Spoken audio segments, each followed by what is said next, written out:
प्यारे बच्चों, आज हम 5वीं कक्षा में वैदिक गणित के अंतर्गत निखिलम विधि से गुणा सीखेंगे।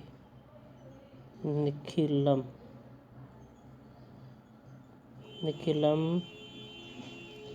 विधि से गुणा।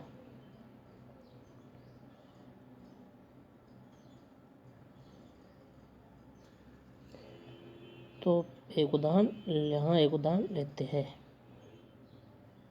13 गुणा 12। 5वीं कक्षा में निखिलम विधि गुणा करने के लिए आधार 10 लेते हैं। तो संख्याएं है वो गुणा करने के लिए जो भी संख्या है वो आधार के 10 के निकट होनी चाहिए। मत जैसे 13, 12, 15 में आधार से संख्या का अंतर है वो ज़्यादा नहीं होना चाहिए। अब हल करने के लिए पहले लिखेंगे संख्या और उसके पास में लिखेंगे विचलन। अब पहली संख्या लिख देंगे पहले 13, फिर दूसरी संख्या 13 के नीचे लिख देंगे 12।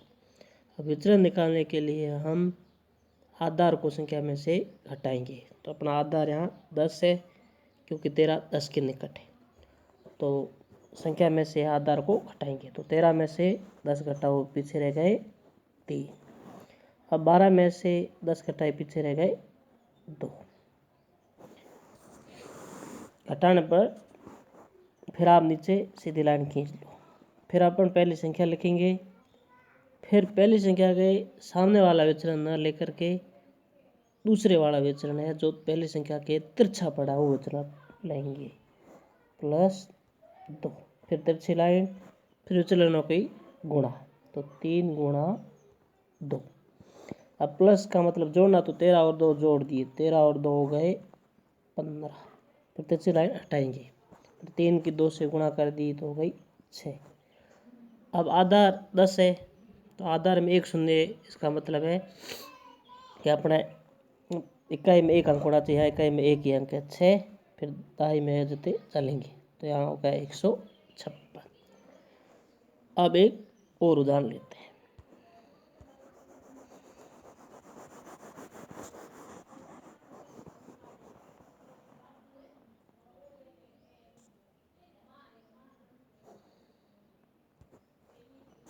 अब दूसरा उदाहरण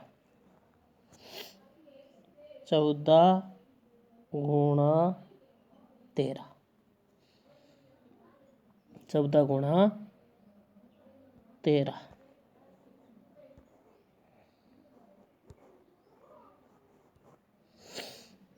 हल। तो सबसे पहले जिस तरह पहले प्रश्न लिखा उसी तरह यहाँ लिखेंगे संख्या और विचलन। अब संख्या के नीचे पहली संख्या है वो लिखेंगे सबसे पहले। तो पहली संख्या यहाँ 14 है, दूसरी संख्या 13। अब विचलन ज्ञात करने के लिए संख्या में से आधार को घटाया जाता है। तो संख्या 14 है पहली, उसमें से आधार 10 को घटाओ। तो 14 में से 10 घटाने पर कितने बच गए? 4। तो +4।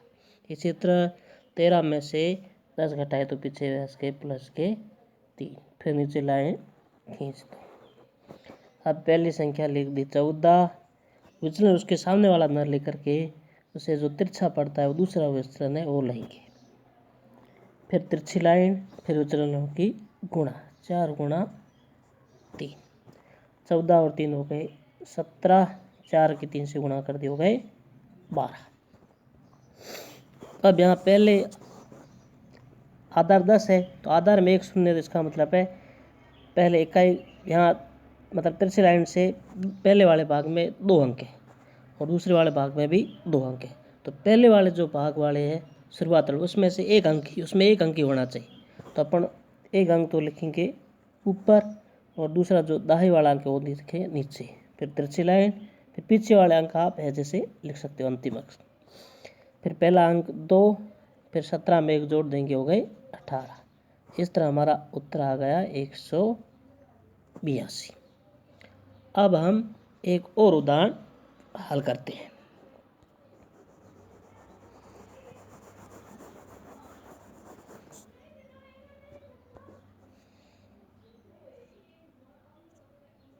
उदाहरण तीसरा,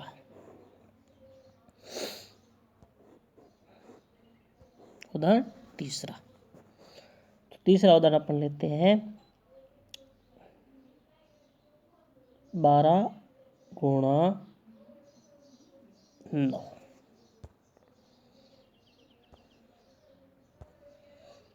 हल, तो यहाँ लिखेंगे हल में संख्या विचलन। प्यारे बच्चों, हम 5वीं कक्षा के सवाल हल कर रहे हैं, तो आपके यहाँ विचलन हमेशा आधार हमेशा 10 ही होगा। तो विचलन याद करने के लिए हमेशा है वो संख्या में से 10 ही घटाएंगे।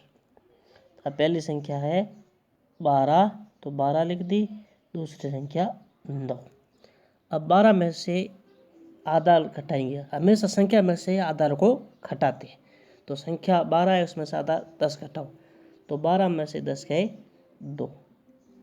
और फिर 9 में से 10 घटाओ, तो 9 में से 10 घट नहीं रहे, तो अपन उल्टा घटाएंगे। 10 में से 9 घटाओ तो 1। तो उल्टा घटाओ तो विचलन आ जाएगा माइनस में। और या ऐसे समझो कि अगर आधार से संख्या कितनी ज़्यादा है, अगर आधार से संख्या ज़्यादा है तो विचलन प्लस में आ जाएगा। जैसे यहाँ आधार 10 है, तो 10 से संख्या 12 कितनी ज़्यादा है, 10 से 2 ज़्यादा है तो +2। और 9 10 से कम है, तो कितना कम है, 1 कम है, तो आ गया माइनस।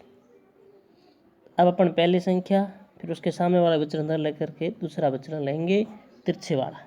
फिर तिरछी लाइन, फिर +2 गुणा -1। अब 12 में से 1 हटा देंगे, माइनस है तो 11 हो गए। अब 2 और 1 की गुणा कर देंगे तो 2 हो गए। अब एक संख्या प्लस में एक माइनस में, तो यहाँ माइनस में आ जाएगा।